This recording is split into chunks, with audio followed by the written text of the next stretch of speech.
สบายดีจ้าสบายดีพี่น้องสบายดีสุขคนก็สวัสดีตอน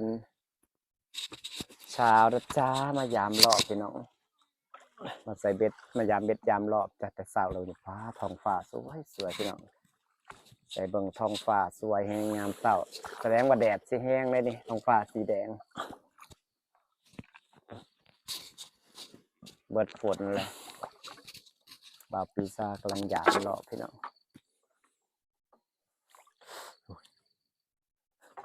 หนาวเองเลยสิเย็นเนาะเย็นกำลังพอดีก็ถือว่าหนาวเย็นกำลังพอดี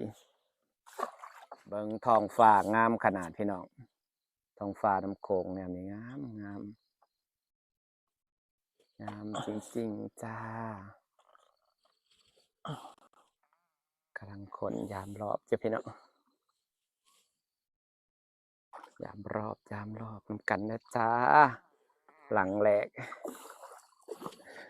ส่วนเบ็ดเขาใส่อยู่ฝั่งไทยพี่น้องเดี๋ยวจะพาไปเล่นฝั่งไทยจ้ะเข้าสู่ฤดูกาลทำสวนละจ้าพี่น้องบักเจ้าก็สิอ้อมหัวไผ่หัวมันเด้พี่น้องในลุ่มนี่มันเป็นดินไผ่ดินมันเด้พี่น้องแต่ว่าบ่มีใบตาดินมันเป็นแบบว่าดินเพาะปลูกพอได้ปลูกเป็นดินจับจองแต่พุ่นแต่ใบตาดินมันต้องได้ตั้งแต่เทิงคลองขึ้นไปประมาณหลัง25 เมตรจังหน่อยก็สิเป็นพื้นที่สีเขียวเนาะอันนี้ก็กำลังยามรอพี่น้องมื้อนี้อากาศก็เย็นเริ่มหนาวแล้วอากาศบางตอนนี้คือ21 องศาพี่น้อง21 องศาจ้าปลาไหลใหญ่ปลาไหลใหญ่ ปลาแหล่ใหญ่รอบหลังแรกมานปลาแหล่ใหญ่บ่ปีซ่าบ่ได้ว้ายนี่หลังแรกแหกมาน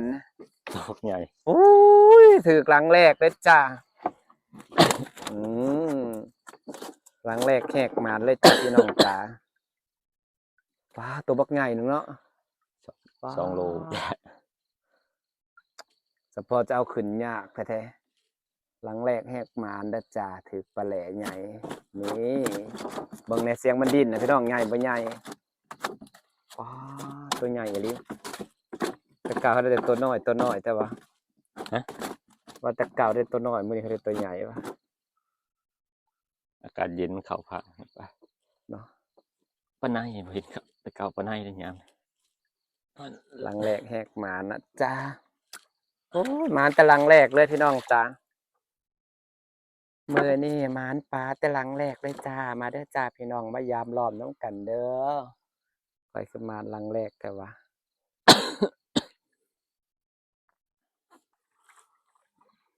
มาดูปลาหลังแรก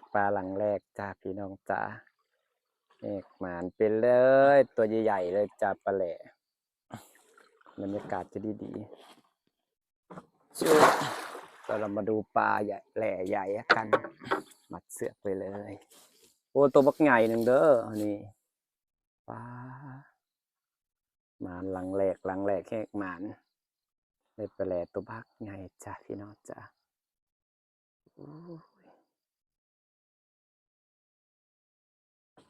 รุ่นหลังต่อไปนะครับนี่ตัวยังไงเลย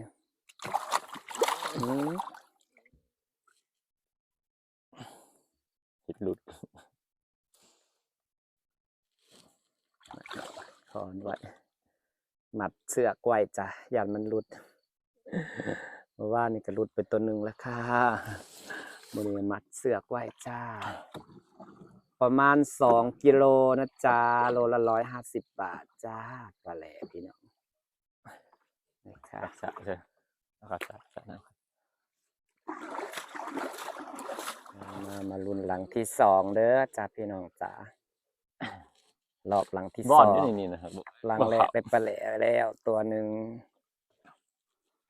หลังที่2สิได้อีหยังบ่แต่กระมานตัวหนึ่งเลยเด้มีอีหยังจ้ะน้องเอากระสิไปเที่ยวฝั่งไทยได้บัดนี้พี่น้องโอ้ใส่เบ็ดอยู่ฝั่งไทยไปเล่นฝั่งไทยปะแจ้งแล้วไปตอนมืดคนสิหายต้องไปตอนแจ้งฟ้าตรงฟ้าสีเหลืองข้างหลังงามพี่น้องตามึงเนี่ยฟ้าไปจับไปเที่ยวฝั่งไทยน้ำกันนะจ้า หมานปลาไปแล้ว1ตัวเบ็ดก็นี่กับของมันเป็นปลาไปจ้ะไปเที่ยวฝั่งไทยกันเด้อจ้าพี่น้องจ้าไปหายามเบ็ดทอดฝั่งไทยแล้วจ้าเอาสิไปเลาะยามเบ็ดน้ำกันเด้อจ้าพี่น้องจ้า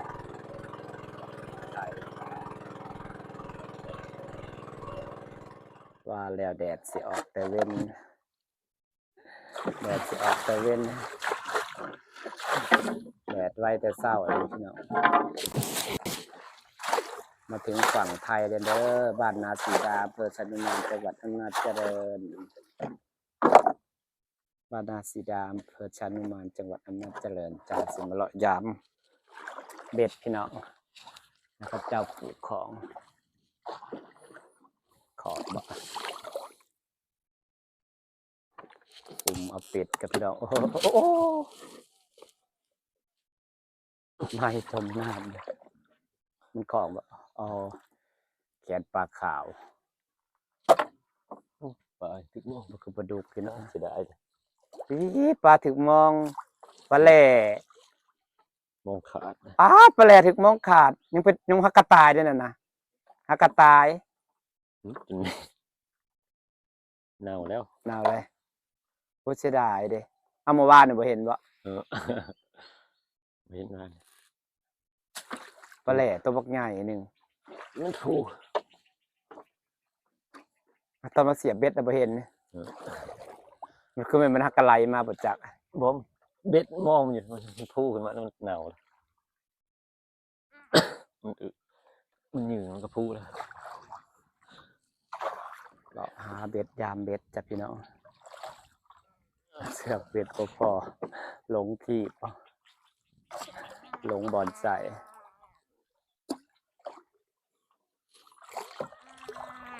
ปลาบ่จัก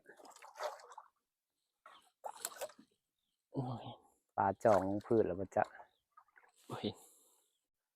บริษัทประจักษ์ น้ำคลองน่ะสิไหลแห้งฝั่งนี้เด้พี่น้องฝั่งไทย อันนี้เป็นบ้านนาสีดาอำเภอชะนิมานจังหวัดอำนาจเจริญเนาะเพราะว่าแก้งตรงนี้มันสิหันหน้ามาทางพี่น้ำมันสิไหลแห้งมาทางหินก็สิสูบมาทางพี่ส่วนใหญ่บักดูดหินสิมีแต่ฝั่งพี่ว่าหินสิมีแต่ฝั่งพี่ฝั่งฝุ่นตรงนี้โอ้ยอากาศเย็นแต่ว่าแดดออกแล้วพี่น้องเลาะยามเบ็ดยามเบ็ดทำไปมีปลาพี่น้องเอ้ยน้ำฝั่งนี้น่ะไหลแห้งเนาะไหลจากเกี่ยวเย็นมาฝั่งนี้พัดลมมาทางเฮาเนาะลมมาแต่ทางเฮาเย็นอันนี้คือเฮาอยู่ท่าฝั่งไทยเด้อจ้ะพี่น้องจ้าบ้านนาสีดาอำเภอชะนิมานจังหวัดอำนาจเจริญนะจ้าเรายามปลาเพิ่นก็หาปลาคือกันได้ผู้เต็ม ยามหลอกค่ะ น้ำทางนี้สิไหลแห้งกว่าบ้านเฮา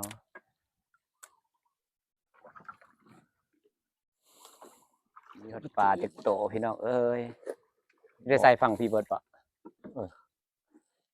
ใส่จักละ สาวก็ได้ 10 ปลาเด็ดแขนไว้สุดอันนี้คืออยู่ฝั่งไทยเด้อจ้ะพี่น้องมายามเบ็ดแต่ยังบ่เห็นปลาเลยแต่ถ้าได้ปลาแหล่ได้ตัวหนึ่งเศร้า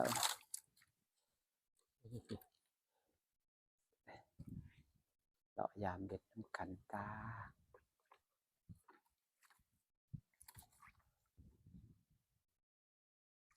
เย็นลมมันมาแห้งฝั่งพีนพัดมาจากบ้านเฮา หลุดหลอนนะ บ้านเพิ่นก็สิมีกันเจือนเด้อจ้าเนี่ยค่ะกันเจือนกันหยังก็นก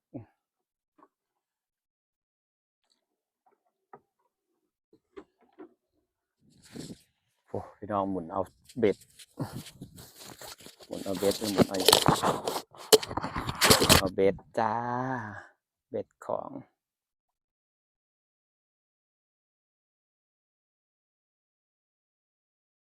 หมุนเอาเบ็ดเพื่อสิได้เอา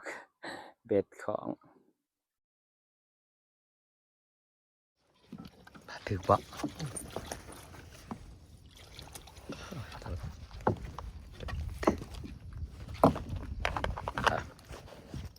จนหายปลาถือกแล้วพี่น้องตัวใหญ่บ่คือดินตอบจ้ะ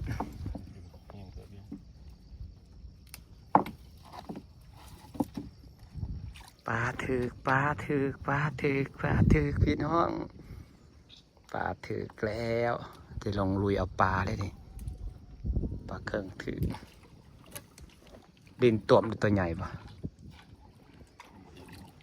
ได้ยินเสียงดินตามเมื่อกี้นี่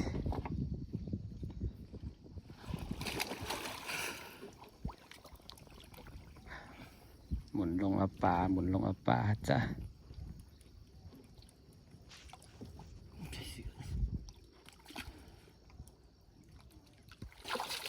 ไปสัมสิหนาวอากาศเย็นสัมสิหนาวพี่น้องหมุนเอาปลาหมุนเอาปลาละจ้าเพื่อสิได้ละจ้าเลยค่ะ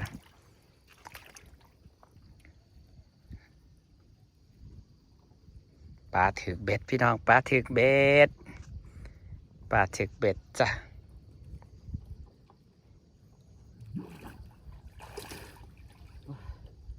กิเหลือกบ่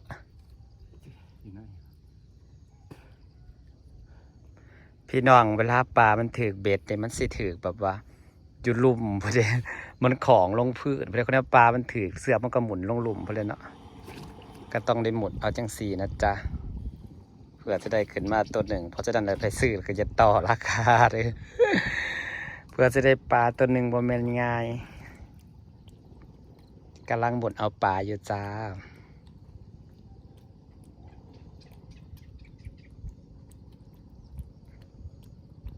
มาลุ้นน้ำกันเด้อจ้าพี่น้องจ้ากำลังจะปลาขึ้นจากน้ำนี่แหละเวลาปลาถึงเบ็ดก็สิได้ยากอย่างสิแหละต้องหมุดลงไปเอาอยู่พื้นผู้แล้วจะขึ้นมาได้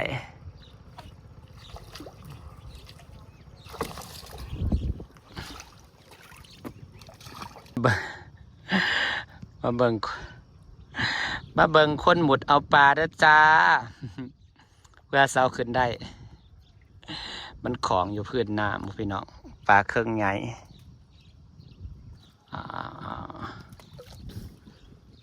ขึ้นมาได้แล้ว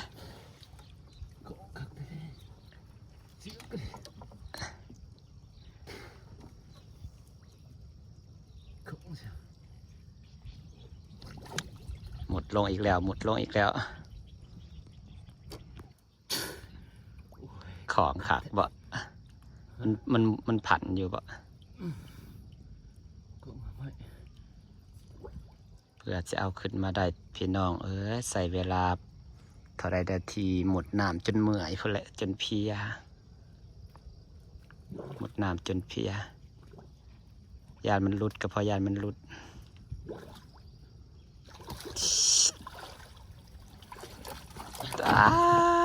เอาขึ้นมาแล้วพี่น้องป๊อ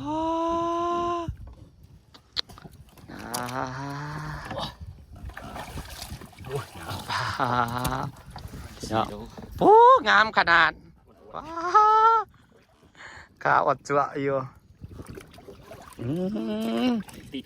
งามกว่าเมื่อวานนี่มันของมันมาถึกอยู่เถอะอยู่ใส่ใครแต่มันถือขักมันเลยอยู่เกาะแบบนี้มันรุดเกี่ยวกับพี่น้อง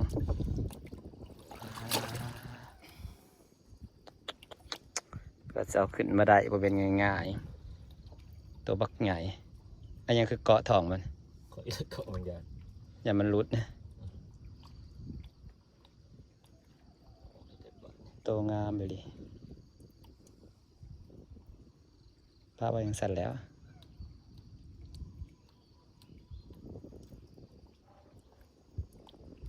โตบักกำงามพี่น้องมองเนี่ยพุ่นอ่ะพา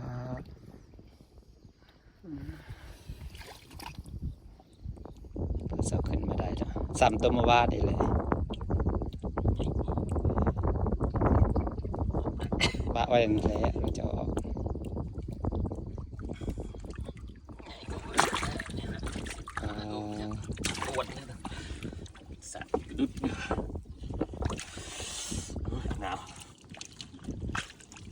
แตงเนีย ดีกว่าได้บ่ไม่หรอกแพงผ้าแพงเมียดีกว่าได้ใส่เมียทางสวนอยู่โว้ย แอบเมียคือบ่ให้เพื่อนสั่น นั่นแหละน่ะทางพาเมียมาทางสวนอยู่คอยไม่ได้ไผ่มาได้คอยให้อยู่เพื่อนได้คอยน่ะ ทางแปลนคักเถอะเนาะพบเพิ่นกำลังเริ่มปลูกคลองไว้เนาะหลังจากยามเบ็ดมาแล้วกำบะเลาะยามรอบต่อจ้าไปแล้ว2 แต้มมื้อนี้ปลาเครื่องใหญ่กับปลาแผลใหญ่จ้ารอบหักกระยาบได้4-5 ลังไม่น้องรอรุ่นรอบต่อไปรอบอัศมานก็ได้ปลาในก็ได้อากาศเริ่มเย็นแล้วปลาเริ่มเข้าฝั่งแล้วจ้า วันสี่ลูก เด็ดปลาครึ่งมาเด้อจ้าพี่น้อง มาเลาะยามรอบต่อจ้าหลังจากที่ยามเบ็ดมายามเบ็ดกระมานปลาเครื่องใหญ่ตัวหนึ่งพี่น้อง5 โลตีเป็นเงินกับประมาณ1,000นี่แหละจ้ะโลละ200